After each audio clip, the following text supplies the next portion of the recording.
नमस्ते dear students and viewers. मेरा topic है, काफ़ी इंटरेस्टिंग टॉपिक है। ये फैसला बदल सकता है संविधान की दिशा। दिस वर्डिक्ट में alter the nature of the constitution. अब देखिए, हम न्यूज़पेपर डेली पढ़ते, एडिटोरियल्स पढ़ते हैं और ये इंडिया और दुनिया प्रत्येक दिन आगे खिसक रही है।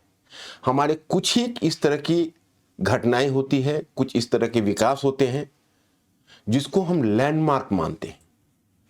उसी तरह से हमारे कॉन्स्टिट्यूशन में एक डेवलपमेंट हुआ है जिसको हम साइलेंट रेवोल्यूशन मान सकते हैं। अनुमान करिए मेरे व्यूअर्स कि वो क्या है। आपका ध्यान जाएगा बुलडोजर जस्टिस पर, जिस पर सुप्रीम कोर्ट का वर्डिक्ट आया है। हालांकि यह भी अपने आप में एक बड़ा फैसला है, लेकिन मैं आपको बताऊं कि मेरा इशारा उधर नहीं है। मेरा इशारा है फर्स्ट वीक ऑफ नवंबर में जो DY चंद्रचूड़ ने कि 9 मेंबर बेंच ने एक फैसला दिया है, और वो फैसला दिया है article 39B versus private property. एक मुकदमा आया, वह case that was a trial and this was between the property owners of Maharashtra as well as the government of Maharashtra.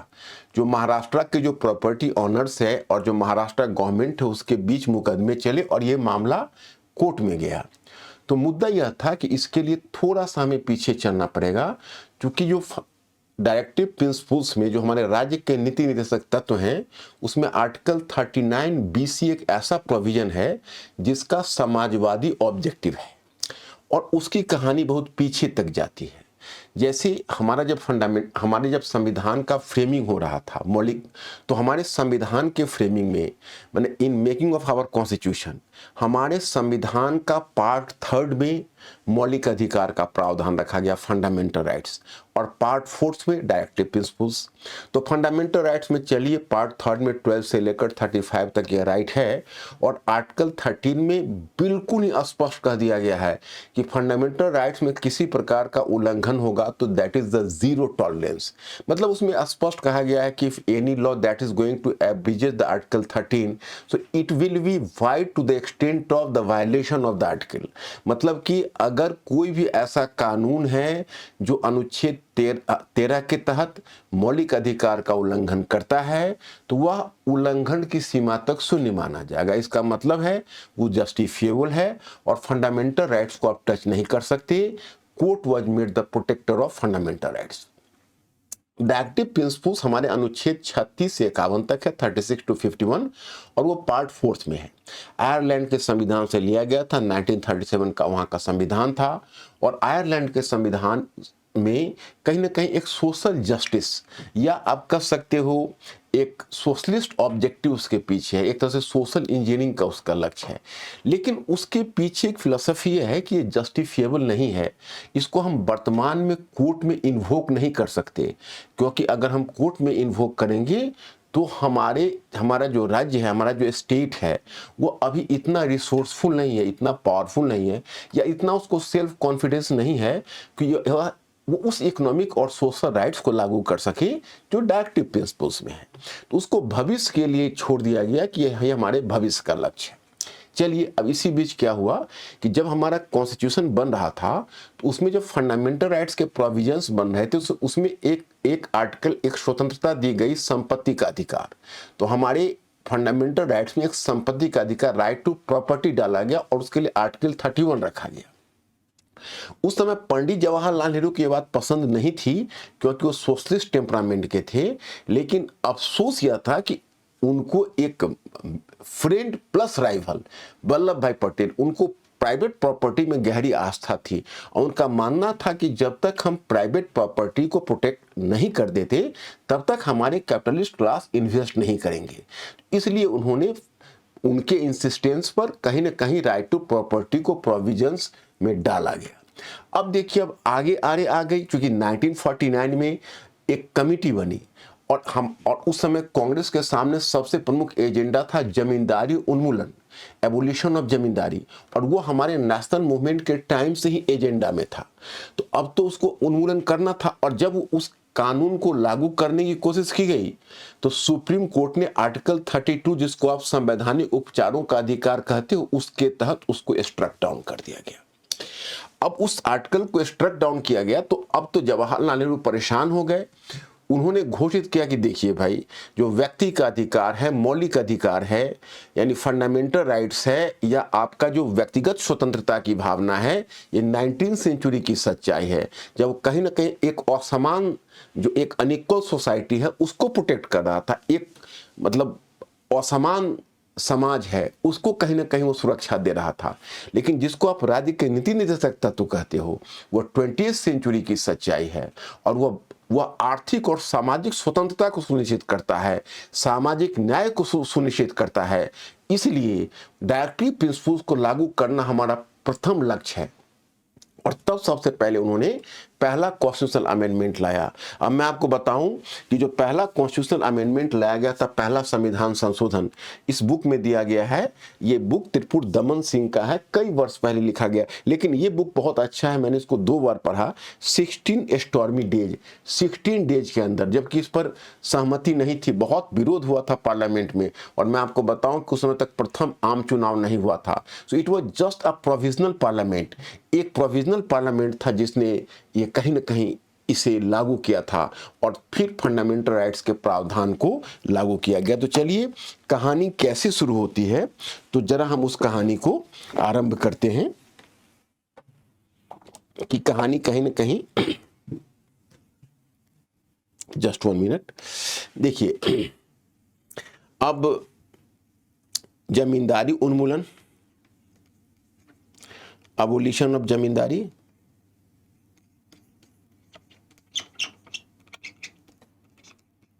Abolition of zamindari, तो इसके लिए पहले प्रोविजन देखिए क्या लाया गया।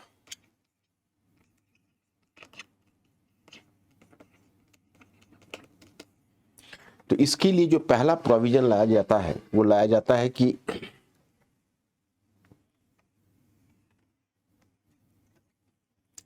फर्स्ट कॉन्स्टिट्यूशनल अमेंडमेंट, प्रथम संविधान संशोधन।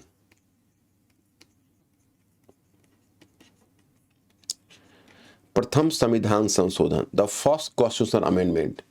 और ये जो फर्स्ट कॉन्स्टिट्यूशनल अमेंडमेंट लाया जाता है, वो लाया जाता है मई 1951 में, 1951 में। और पता है, इसमें आर्टिकल 31A और 31B जोड़ा गया, ए और बी जोड़ा गया। मतलब कि अनुच्छेद 31 को टच नहीं किया गया, अनुच्छेद 31 को टच इस सेंस में उस पर प्रहार किया गया, उसको हटाया नहीं गया। लेकिन नेहरू की सरकार ने एक प्रथम काम यह किया कि उन्होंने ए और बी लाया, और उसमें उन्होंने लैंड रिफॉर्म्स प्रोटेक्शन लॉ जो था, जैसे लैंड रिफॉर्म्स लॉ था, उसके प्रोटेक्शन के लिए उसमें रखा। जैसे आप देखोगे अनुच्छेद 31B में 9वीं अनुसूची जोड़ी गई, 9th शेड्यूल। एक तरह से आप कहें तो वह एक भगवान की ऐसी देहरी था जहां पर सुप्रीम कोर्ट नहीं जा सकता था। मतलब जो आपको यहाँ पर जो शेड्यूल 9 जोड़ा गया, यानी 9th शेड्यूल, उस 9th शेड्यूल का मतलब हुआ कि अब वहां पर कोर्ट उसमें इंटरवेन नहीं कर सकता था। तो कहीं ना कहीं 9th शेड्यूल के में रखकर उसे सुरक्षा देने की, लैंड लॉज को, लैंड जो रिफॉर्म्स लॉज है उसको सुरक्षा देने की कोशिश की गई। लेकिन चलिए, मैं आपको बताना चाहता कि तब तक जुडिशियरी और पार्लियामेंट के बीच का जो विवाद है उस सुलझा नहीं था। मैं तो मानकर चलता हूं आज की तारीख में कि उस समय नेहरू जी फॉर्चुनेट थे कि उस समय कोर्ट ने इसमें इंटरवेन नहीं किया। अगर कोर्ट ने उस समय, जैसे केशवानंद केस में बाद में किया है, उस समय ने अगर जुडिशियरी ने इंटरवेन, कभी कभी मेरे दिमाग में आता है जो I have to share with you, अगर उस समय कोर्ट ने उनके उसमें इंटरवेन कर दिया होता उनके पूरे प्रोग्राम में, और कहा होता है कि नहीं, आप अनुच्छेद, आप 9वीं अनुसूची बनाकर लैंड लॉज को वहां सुरक्षित नहीं रख सकते, और आपका जो 9वीं अनुसूची है वह जुडिशियल रिव्यू से सुरक्षित नहीं है, न्यायिक पुनर्विलोकन से सुरक्षित नहीं है, हम वहां पहुंचकर भी आपके लैंड लॉज को चेक करेंगे, तब तो उनकी पूरी की पूरी योजना धराशायी हो जाती। लेकिन चलिए, सुप्रीम कोर्ट ने टच नहीं किया, और नेहरू अपने समाजवाद की दिशा में धीरे धीरे आगे बढ़ते रहे। लेकिन नेहरू ने कभी भी एक्सेसिव समाजवाद को लागू करने की कोशिश नहीं की थी, वही उनके लिए फॉर्चुनेट कंडीशन था। अब एक ये हुआ, फिर आगे चलकर नेहरू के गवर्नमेंट ने महसूस किया कि थोड़ा सा हमें सोशलिज्म की दिशा में आगे बढ़ने के लिए, लैंड रिफॉर्म्स की दिशा में कुछ और काम करने के लिए 1955 में उनका विचार हुआ कि फिर हम फोर्थ कॉन्स्टिट्यूशनल अमेंडमेंट लाते हैं। तो उन्होंने फोर्थ कॉन्स्टिट्यूशनल अमेंडमेंट यानी चौथा उन्होंने कॉन्स्टिट्यूशनल अमेंडमेंट ला दिया। और इस अमेंडमेंट में उन्होंने कहा कि प्रावधान दिया कि 31 जो आर्टिकल था और 31A और B, उसमें कुछ और भी उन्होंने भूमि सुधार कानूनों को सुरक्षित डाल दिया ताकि उसमें कोर्ट इंटरवेन ना करे। तो नेहरू के समय ये दो कॉन्स्टिट्यूशनल अमेंडमेंट हुए और ये दोनों कॉन्स्टिट्यूशनल अमेंडमेंट सक्सेसफुल रहे। उसमें जुडिशरी ने कोई विशेष छेड़छाड़ नहीं किया, क्योंकि उन्होंने भी फंडामेंटल राइट्स को, किसी बड़े मुद्दे को, हालांकि हाँ मैं आपको बताऊं कि जब उन्होंने पहला कॉन्स्टिट्यूशनल अमेंडमेंट किया था तो कई फंडामेंटल राइट्स के मुद्दे को उन्होंने छेड़ा था। जैसे आर्टिकल 15 को छेड़ा था, उसमें उन्होंने SC ST आरक्षण का प्रावधान लाया था। और आर्टिकल 19 पर पहला प्रहार यह हुआ था। इस बुक में लिखा गया है कि देखिए फंडामेंटल राइट्स 1950 में दिया गया और 1951 में छीन लिया गया, क्योंकि जो 7 स्वतंत्रता की बात की गई थी पहले, जो बाद में अब 6 स्वतंत्रता है 1901 में, तो वह 1902 जोड़कर उस सारे फ्रीडम पर रीजनेबल रेस्ट्रिक्शन उसमें लगा दिए गए थे। और फिर आर्टिकल 31 लाया गया था। इसके अलावा बहुत सारे आर्टिकल्स में चेंज लाया गया था, लेकिन थैंक्स टू कोर्ट कि जुडिशरी ने इस मुद्दे पर नेहरू की सरकार को इंटरवेन ना किया। लेकिन आगे चलकर फिर समस्या हुई। समस्या ऐसे हुई कि जैसे आप देखोगे कि 31A और 31B तो लाया गया ये कानून। फिर आगे जब इंदिरा गांधी की सरकार आई तो इंदिरा गांधी की सरकार ने कुछ न कुछ और भी समाजवाद की दिशा में, जो कि मैं आपको, अगर आप वहां पर देखोगे तो उसको कहते हैं पॉलिटिकल इकोनॉमी। पॉलिटिकल इकोनॉमी इसलिए कि राजनीतिक अर्थव्यवस्था। जब इंदिरा गांधी जिसमें प्रधानमंत्री बनी थी, आप जब डिटेल्स में पढ़ोगे, उस समय की परिस्थितियां ऐसी थी कि इंदिरा गांधी कोई संस्कार व समाजवादी नहीं थी। इंदिरा गांधी मजबूरी में समाजवादी थी, क्योंकि उसका उसकी जो सोच थी वो सोच समाजवादी नहीं थी। एक्चुअली उसकी लड़ाई चल रही थी कांग्रेस के अंदर। दो फैक्शन थे। वो उस समय इंदिरा गांधी खुद सत्ता पक्ष का प्रतिनिधित्व कर रही थी और मोरारजी देसाई थे। मोरारजी देसाई कुछ ओल्ड गार्ड जो कांग्रेस के थे, वह कहीं न कहीं वह संगठन कांग्रेस का प्रतिनिधित्व कर रहे थे। और मोरारजी देसाई तथा उनके जो भी उनके कोलिग्स थे, उनका कैपिटलिस्ट टेम्परामेंट था। वो कैपिटलिज्म यानी कैपिटलिस्ट पॉलिसी को लागू करना चाहते थे। तो उनके खिलाफ अपनी स्थिति को मजबूत करने के लिए, और उस समय संयोग से उसे कम्युनिस्ट पार्टी का भी समर्थन लेना पड़ा था। तो कम्युनिस्ट पार्टी को भी ऑबलाइज करने के लिए, और इंडिया से बाहर अमेरिका से उसकी दूरी बढ़ रही थी और वह सोवियत रूस के निकट आ रही थी। तो इन 3 कारणों से उसने यहाँ पर समाजवादी नीति को और भी अधिक लागू करने का प्रयास किया। तो इसी क्रम में आप देखेंगे कि उसने लाया 17वां कॉन्स्टिट्यूशनल अमेंडमेंट, क्योंकि वो जब उसने चाहा, पहले 69 में जब कांग्रेस से उसकी तकरार हुई, उस तकरार के दरमियान उसने क्या किया कि अपने समाजवादी पहचान को बनाए रखने के लिए बैंक का नेशनलाइजेशन किया। यानी इंदिरा गांधी की सरकार की बात मैं कर रहा हूं। अब वो क्या करती है कि बैंक का नेशनलाइजेशन करती है, नेशनलाइजेशन ऑफ बैंक।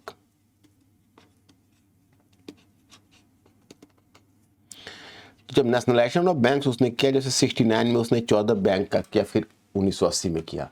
तो जब वो 14 बैंकों का नेशनलाइजेशन किया, उसी समय यह मामला सुप्रीम कोर्ट में गया और सुप्रीम कोर्ट ने स्ट्रक डाउन कर दिया। उसने कहा कि बिना कंपनसेशन दिए हुए आप इस तरह की प्रॉपर्टी को, प्राइवेट प्रॉपर्टी को एक्वायर नहीं कर सकते। इस पर इंदिरा गांधी ने 17th कॉन्स्टिट्यूशनल अमेंडमेंट लाया, और 17th कॉन्स्टिट्यूशनल अमेंडमेंट में इंदिरा गांधी ने फिर एक आर्टिकल, जैसे आप तो जानते हो कि अनुच्छेद तो ऑलरेडी अनुच्छेद 39B तो ऑलरेडी आपको डायरेक्टिव प्रिंसिपल्स में था, और 17th कॉन्स्टिट्यूशनल अमेंडमेंट में जो संवैधानिक परिवर्तन है, उसमें इंदिरा गांधी की सरकार ने एक आर्टिकल जोड़ा जिसका नाम था 31C।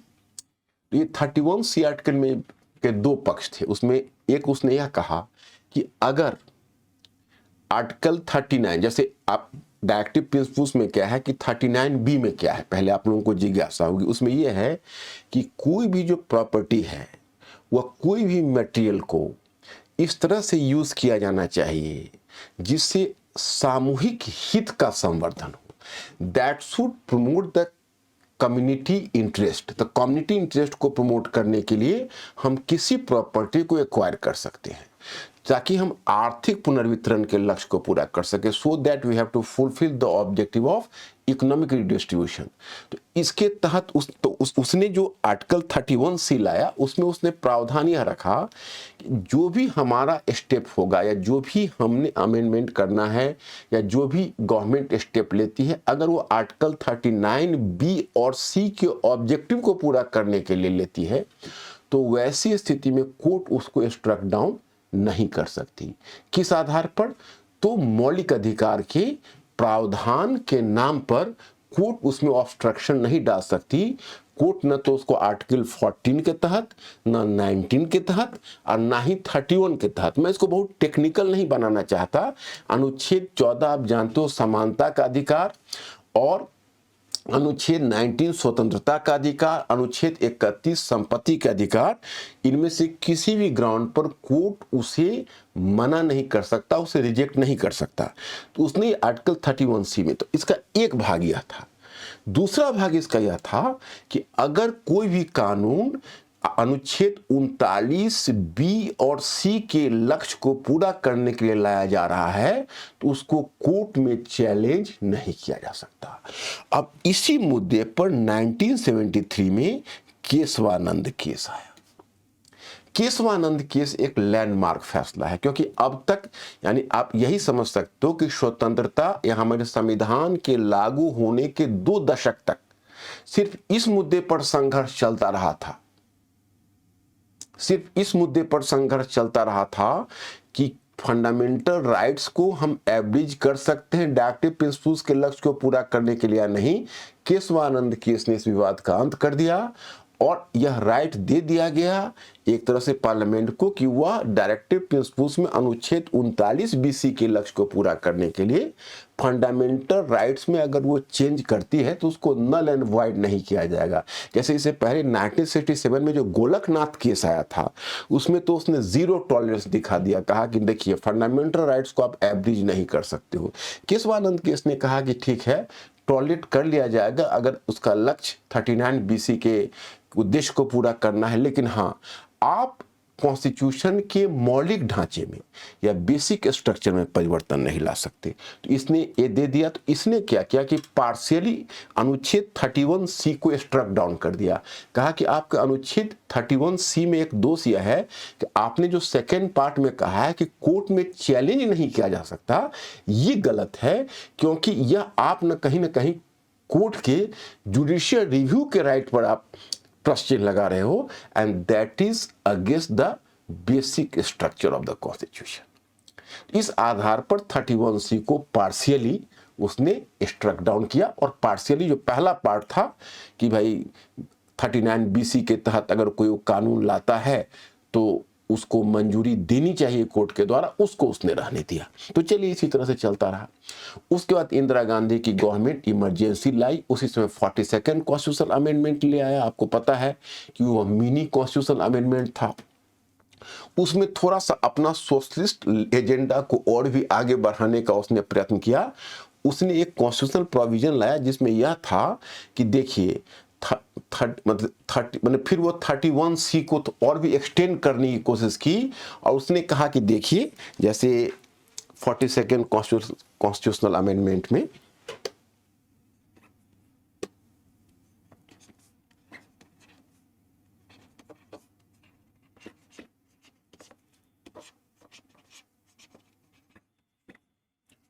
में उसने एक खास लैंडमार्क चीज लाई है जिस पर आपको नोटिस करना है कि 31C तो आप देख ही रहे हो कि पहले से उसने रखा है। इसमें उसने क्या किया, कॉन्स्टिट्यूशन में एक अमेंडमेंट लाकर उसने प्रोविजन यह लाया कि देखिए 31C में यह प्रावधान होना चाहिए कि अगर अनुच्छेद 39 यानी डायरेक्टिव प्रिंसिपल्स का अनुच्छेद 39BC के लक्ष्य को पूरा करने के लिए कोई कानून लाया जा रहा है, तो अगर वह राज्य के नीति निर्देशक तत्व के किसी भी प्रावधान, मतलब 39BC नहीं बल्कि 36 से लेकर 51 तक किसी भी लक्ष्य को पूरा करने के लिए अगर इस तरह से फंडामेंटल राइट्स को इनक्रोच किया जा रहा है तो उसे नल एंड वॉइड कोर्ट नहीं करार दे सकता। लेकिन आगे कोर्ट ने फिर 1980 में एक मुकदमा ले आया, उसको कहते हैं मिनर्वा मिल्स केस। और मिनर्वा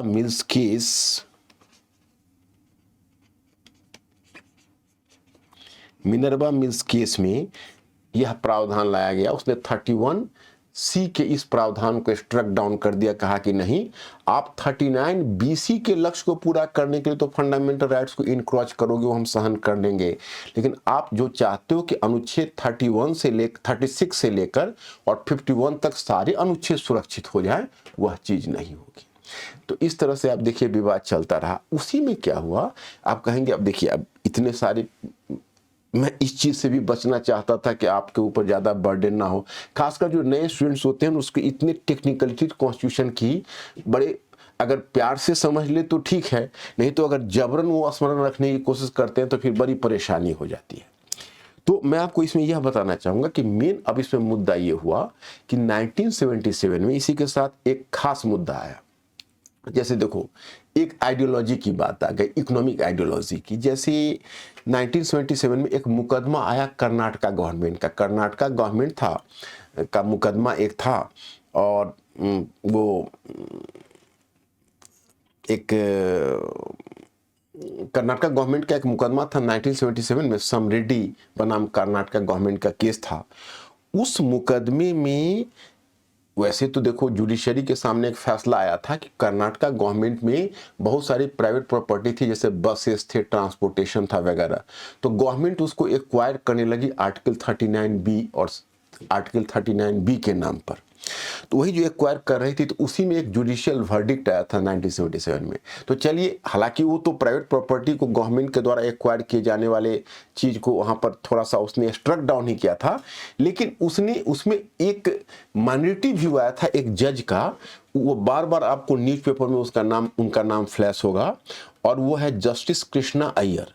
तो जस्टिस कृष्णा अय्यर जो थे वो थोड़ा सोशलिस्ट और कम्युनिस्ट टेम्परामेंट के थे। तो उनका कहना था कि देखिए, हम अगर सोसाइटी के मटेरियल वेल्थ की बात करते हैं तो उसमें केवल कम्युनिटी प्रॉपर्टी ही नहीं है।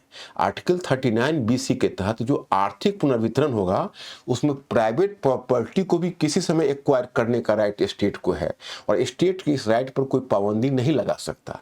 वो जो उनका विचार जो आया, सबसे दुखद बात यह हुई कि उनका विचार ही आगे हावी हो गया, और अब यह बात तय हो गई कि स्टेट चाहे प्राइवेट प्रॉपर्टी हो या कम्युनिटी प्रॉपर्टी हो, वह आर्टिकल 39BC के लक्ष्य को पूरा करने के लिए एक्वायर कर सकती है। हालांकि जनता सरकार आई इंदिरा गांधी की सरकार के पतन के बाद, तो 44th कॉन्स्टिट्यूशनल अमेंडमेंट लाकर उसने अनुच्छेद 31 को ही निरस्त कर दिया। आज की तारीख में अनुच्छेद 31 फंडामेंटल राइट नहीं है, वो हट गया है, बल्कि उसकी जगह जो संपत्ति का अधिकार है वो मौलिक अधिकार नहीं, वो एक कॉन्स्टिट्यूशनल राइट है, लीगल राइट है, जो अनुच्छेद 300A में उसने रख डाला है जनता पार्टी की सरकार ने। लेकिन उसके बावजूद भी इतना तो जरूर प्रावधान लाया गया था कि अगर आप किसी की प्रॉपर्टी को एक्वायर करते हैं तो उसको कम से कम उसको फेयर कंपनसेशन मिलना चाहिए। लेकिन हाँ, आप किसी भी प्रॉपर्टी को, जिस समय से जस्टिस कृष्णा अय्यर का वर्डिक्ट आया, उस समय से राज्य को इस मामले में अनलिमिटेड पावर आ गया था कि राइट जो स्टेट है वो प्राइवेट प्रॉपर्टी को एक्वायर कर सकता है। अब देखिए, अब जो आप कहेंगे, अब आ जाइए मुख्य बिंदु पर। जो 5 नवंबर को जो जुडिशियल वर्डिक्ट आया है, उसको हमने कहा, जो मैंने अपने टाइटल में दिया है कि ये बदल सकता है संविधान की दिशा, क्योंकि इसमें जो 9 जो जजेज के बेंच थे उसमें 8 जजेज, तो 8 जजेज ने तो सहमति दिखाई। एक धुलिया महोदय हैं, उन्होंने, धुलिया साहब ने उसे केवल एक डिसेंट का नोट दिया। तो उसमें जो DY चंद्रचूड़ बोलते हैं वो बड़ा रिमार्केबल बात बोलते हैं। वो कहते हैं कि देखिए, प्राइवेट प्रॉपर्टी को हम material wealth, community material wealth के तहत एक्वायर नहीं कर सकते हैं। किसी की प्राइवेट प्रॉपर्टी, किसी की प्राइवेट कार है, किसी की प्राइवेट मकान है जिसने अपने पैसे से खरीदा है, उसको हम किस प्रकार से एक्वायर कर सकते हैं। और कहीं ना कहीं प्राइवेट प्रॉपर्टी का जो राइट है, वह राइट व्यक्ति का एक लीगल, कॉन्स्टिट्यूशनल और फंडामेंटल राइट है, और उस राइट का भी इंक्रोचमेंट नहीं होना चाहिए।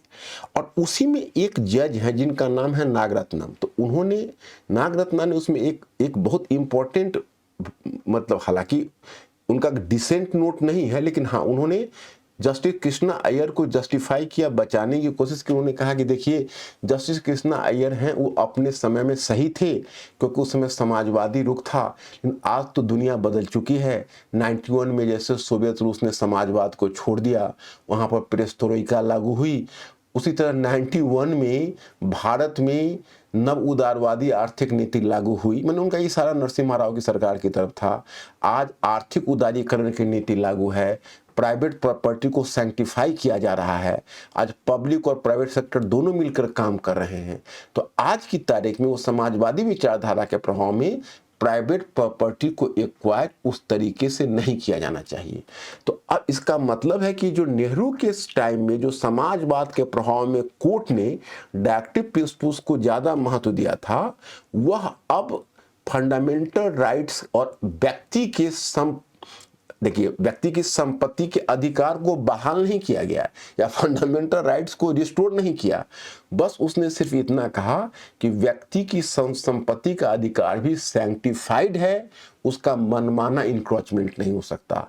तो यह आगे के लिए एक सूचना है कि जो समाजवाद शब्द हमारे संविधान की प्रस्तावना में डला हुआ है, हो सकता है कि भविष्य में वो अपनी प्रासंगिकता ही खो दे, क्योंकि आज आर्थिक उदारीकरण, नव उदारवादी आर्थिक नीति और भूमंडलीकरण के युग में अब प्राइवेट प्रॉपर्टी इतना सैंक्टिफाइड हो गया है कि जुडिशियरी भी उसको प्रोटेक्ट करने के लिए आमादा है।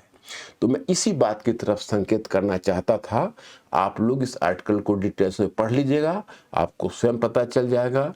मुझे ऐसा लगा कि संविधान की दिशा को बदलने वाला वर्डिक्ट हो सकता है, इसलिए मैंने सोचा कि आपसे शेयर करूं। तो आज मैं यही रुक रहा हूं।